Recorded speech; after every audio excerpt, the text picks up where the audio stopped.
Hi friends, welcome to my YouTube channel. ಇವತ್ತಿನ ವಿಡಿಯೋದಲ್ಲಿ 19 kids favourite ಆಲ್ಗೋವಾ ರೆಸಿಪಿನ ತುಂಬಾ ಈಸಿಯಾಗಿ ಕೇವಲ 3 ಪದಾರ್ಥಗಳನ್ನ ಯೂಸ್ ಮಾಡಿ ಕೇವಲ 3-5 ನಿಮಿಷದಲ್ಲಿ ರೆಡಿ ಮಾಡ್ಕೋಬೋದಂತಾದ ಆಲ್ಗೋವಾ ರೆಸಿಪಿನ ಶೇರ್ ಮಾಡ್ತಾ ಇದ್ದೀನಿ. ಈ ಆಲ್ಗೋವಾ ರೆಸಿಪಿ ಅಂತೂ ತುಂಬಾ ಟೇಸ್ಟಿಯಾಗಿರುತ್ತೆ. ಬನ್ನಿ ಈ ಆಲ್ಗೋವಾ ರೆಸಿಪಿನ ಯಾವ ರೀತಿ ಮಾಡ್ಕೊಳ್ಳೋದು ಅಂತ ನೋಡೋಣ. ಆಲ್ಗೋವಾ ರೆಸಿಪಿನ ಮಾಡಲಿಕ್ಕೆ ಮೊದಲು ನಾನಿಲ್ಲಿ ಒಂದು ಮಿಕ್ಸರ್ ಜಾರ್ ತೊಗೊಂಡಿದ್ದೀನಿ. ಮಿಕ್ಸರ್ ಜಾರ್ಗೆ 1 ಕಪ್ ಆಗುವಷ್ಟು ಫ್ರೆಶ್ ಆಗಿರುವಂತಹ ಹುರುಗಡ್ಲೆನ ಸೇರಿಸ್ಕೊಳ್ತಾ ಇದ್ದೀನಿ. ನಂತರ ಅದೇ ಕಪ್ನಲ್ಲಿ ಅಳತೆ ಮಾಡಿಕೊಂಡು 1 ಕಪ್ ಆಗುವಷ್ಟು ಶುಗರ್ನ ಸೇರಿಸ್ಕೊಳ್ತಾ ಇದ್ದೀನಿ. ಶುಗರ್ನ ನೀವಿಲ್ಲಿ ನಿಮ್ಮ ರುಚಿಗೆ ತಕ್ಕಂತೆ ಹೆಚ್ಚು ಕಮ್ಮಿ ಮಾಡ್ಕೋಬೋದು. ಇದ್ರ ಜೊತೆಗೆ ಒಂದು 4 ಏಲಕ್ಕಿನ ಸೇರಿಸಿ ನೋಡಿ, ಈ ರೀತಿ ಇದನ್ನು ನೈಸಾಗಿ ಪೌಡರ್ ಮಾಡ್ಕೋಬೇಕಾಗುತ್ತೆ. ಸ್ವಲ್ಪನೂ ಕೂಡ ಗಂಟಿರಬಾರ್ದು, ತುಂಬ ಫೈನಾಗಿ ಇದನ್ನು ಪೌಡರ್ ಮಾಡ್ಕೋಬೇಕು. ನೋಡಿ ಈ ರೀತಿ. ಈಗ ಇದನ್ನು ಪಕ್ಕಕ್ಕೆ ಇಟ್ಕೊಳ್ತಾ ಇದ್ದೀನಿ. ನೆಕ್ಸ್ಟ್ ನಾನಿಲ್ಲಿ ಗ್ಯಾಸ್ ಸ್ಟವ್ನ ಆನ್ ಮಾಡಿ ಒಂದು ಪ್ಯಾನ್ ಇಟ್ಕೊಂಡಿದ್ದೀನಿ. ಪ್ಯಾನ್ಗೆ ನಾನಿಲ್ಲಿ 1/4 ಕಪ್ ಆಗುವಷ್ಟು ಎಣ್ಣೆ, ಅದೇ ಕಪ್ನಲ್ಲಿ 1/4 ಕಪ್ ಆಗುವಷ್ಟು ತುಪ್ಪನ ಸೇರಿಸ್ಕೊಳ್ತಾ ಇದ್ದೀನಿ. ನೀವಿಲ್ಲಿ ಕಂಪ್ಲೀಟಾಗಿ ಅರ್ಧ ಕಪ್ನಷ್ಟು ತುಪ್ಪನೂ ಸಹ ಬಳಸ್ಕೋಬೋದು, ಹಾಗೆ ಕಂಪ್ಲೀಟಾಗಿ ಅರ್ಧ ಕಪ್ನಷ್ಟು ಎಣ್ಣೆನೂ ಸಹ ಬಳಸ್ಕೋಬೋದು. ನಾನಿಲ್ಲಿ 1/4 ಕಪ್ ಆಗುವಷ್ಟು ತುಪ್ಪ ಹಾಗೆ 1/4 ಕಪ್ ಆಗುವಷ್ಟು ಎಣ್ಣೆನ ತಗೊಂಡಿದ್ದೀನಿ. ನೋಡಿ, ಎಣ್ಣೆ ಹಾಗೂ ತುಪ್ಪನ ಜಾಸ್ತಿ ಬಿಸಿ ಮಾಡ್ಕೊಳ್ಳೋದಕ್ಕೆ ಹೋಗಬಾರ್ದು. ತುಪ್ಪ ಮರಳಾಗಿರೋದು ಕರಗಬೇಕು ಅಷ್ಟೇ. ಜಸ್ಟ್ 1-2 ನಿಮಿಷ ಅಷ್ಟೇ ಇದನ್ನು ಬಿಸಿ ಮಾಡ್ಕೋಬೇಕು. ನೋಡಿ, ಈಗ ಗ್ಯಾಸ್ ಸ್ಟವ್ನ ಆಫ್ ಮಾಡಿಕೊಂಡು ಬಿಸಿ ಮಾಡ್ಕೊಂಡಿರುವಂತಹ ಎಣ್ಣೆ ಹಾಗೂ ತುಪ್ಪನ ಕೆಳಗಿಟ್ಕೊಂಡಿದ್ದೀನಿ.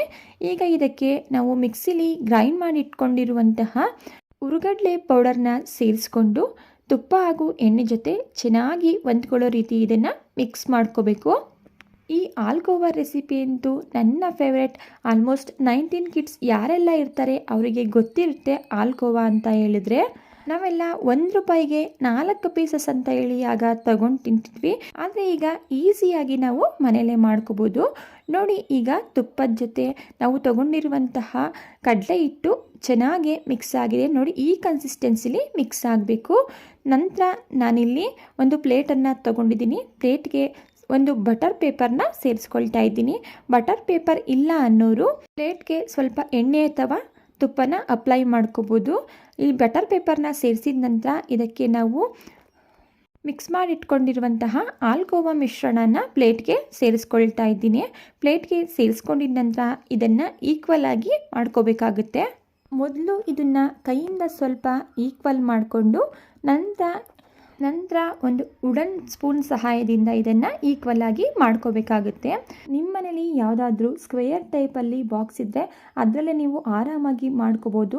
ನಾನಿಲ್ಲಿ ಪ್ಲೇಟ್ಗೆ ಈ ರೀತಿ ಸೇರಿಸ್ಕೊಂಡು ಈಕ್ವಲ್ ಮಾಡ್ಕೊಳ್ತಾ ಇದ್ದೀನಿ. ನೋಡಿ, ಇದನ್ನು ನೀಟಾಗಿ ಈಕ್ವಲ್ ಮಾಡಿದ ನಂತರ ಜಸ್ಟ್ ಇದಕ್ಕೆ ನಿಮಗೆ ಯಾವ ಶೇಪಲ್ಲಿ ಬೇಕು ಆ ಶೇಪಲ್ಲಿ ಸ್ವಲ್ಪ ಇದನ್ನು ಲೈಟಾಗಿ ಕಟ್ ಮಾಡ್ಕೊಳ್ತಾ ಇದ್ದೀನಿ. ನಿಮಗೆ ಯಾವ ಶೇಪಲ್ಲಿ ಬೇಕಾದರೂ ನೀವು ಆಲ್ಗೋವಾನ ಕಟ್ ಮಾಡ್ಕೋಬೋದು. ಆಲ್ಗೋವಾ ಅಂದರೆ ಸ್ಕ್ವಯರ್ ಟೈಪಲ್ಲೇ ಇರೋದು, ಆದ್ದರಿಂದ ನಾನಿಲ್ಲಿ ಆಲ್ಗೋವಾನ ಸ್ಕ್ವಯರ್ ಟೈಪಲ್ಲೇ ಕಟ್ ಮಾಡ್ಕೊಂಡಿದ್ದೀನಿ. ನೋಡಿ, ನಿಮ್ಮನೇಲಿ ಏನಾದರೂ ಫ್ರಿಡ್ಜ್ ಇತ್ತು ಅಂತ ಹೇಳಿದ್ರೆ ಫ್ರೀಝರ್ನಲ್ಲಿ ಒಂದು 2-3 ನಿಮಿಷಗಳ ಕಾಲ ಇದನ್ನು ಇಡಬೇಕಾಗುತ್ತೆ. ಫ್ರಿಡ್ಜ್ ಇಲ್ಲ ಅನ್ನೋರು ಇದು ಸೆಟ್ ಆಗಲಿಕ್ಕೆ 2 ಗಂಟೆಗಳ ಕಾಲ ಇಡಬೇಕಾಗುತ್ತೆ. ಈಗ ನಾನಿಲ್ಲಿ ಫ್ರೀಝರ್ನಲ್ಲಿ 2-3 ನಿಮಿಷಗಳ ಕಾಲ ಇಟ್ಟಿದ್ದೆ. ನೀವಿಲ್ಲಿ ನೋಡ್ಬೋದು ಆಲ್ಗೋವಾ ಗಟ್ಟಿಯಾಗಿದೆ. ಈಗ ನಾವು ಇದನ್ನು ಸ್ಕ್ವೇರ್ ಟೈಪಲ್ಲಿ ಕಟ್ ಮಾಡ್ಕೊಳ್ತಾ ಇದ್ದೀನಿ.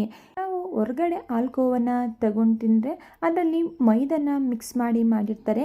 ಮೈದಾ ಬಂದು ಆರೋಗ್ಯಕ್ಕೆ ತುಂಬಾ ಹಾನಿಕರ. ಆದರೆ ಮನೆಯಲ್ಲಿ ಇದೇ ರೀತಿ ಕೇವಲ 3 ಪದಾರ್ಥಗಳಿಂದ 4-5 ನಿಮಿಷದಲ್ಲಿ ಈ ಆಲ್ಗೋವಾ ರೆಸಿಪಿನ ರೆಡಿ ಮಾಡ್ಕೋಬೋದು. ನೋಡಿ, ನಾನೀಗ ಆಲ್ಗೋವಾ ರೆಸಿಪಿ ಯಾವ ರೀತಿ ಆಗಿದೆ ಅಂತ ಹೇಳಿ ಕಟ್ ಮಾಡಿ ತೋರಿಸ್ತಾ ಇದ್ದೀನಿ. ತುಂಬಾ ಸಾಫ್ಟಾಗಿರುತ್ತೆ.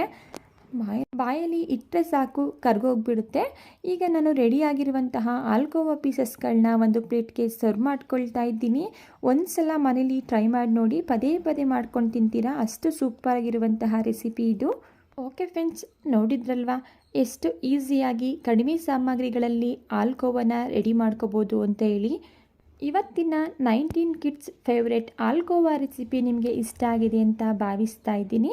ಇಷ್ಟ ಆಗಿದ್ದರೆ ಈ ವಿಡಿಯೋಗೆ ಲೈಕ್ ಮಾಡಿ. ಇದೇ ರೀತಿ ಸಿಂಪಲ್ ಹಾಗೂ ಟೇಸ್ಟಿ ರೆಸಿಪಿಗಳಿಗಾಗಿ ದಯವಿಟ್ಟು ಚಾನೆಲ್ನ ಸಬ್ಸ್ಕ್ರೈಬ್ ಮಾಡ್ಕೊಂಡು ನೋಡಿ.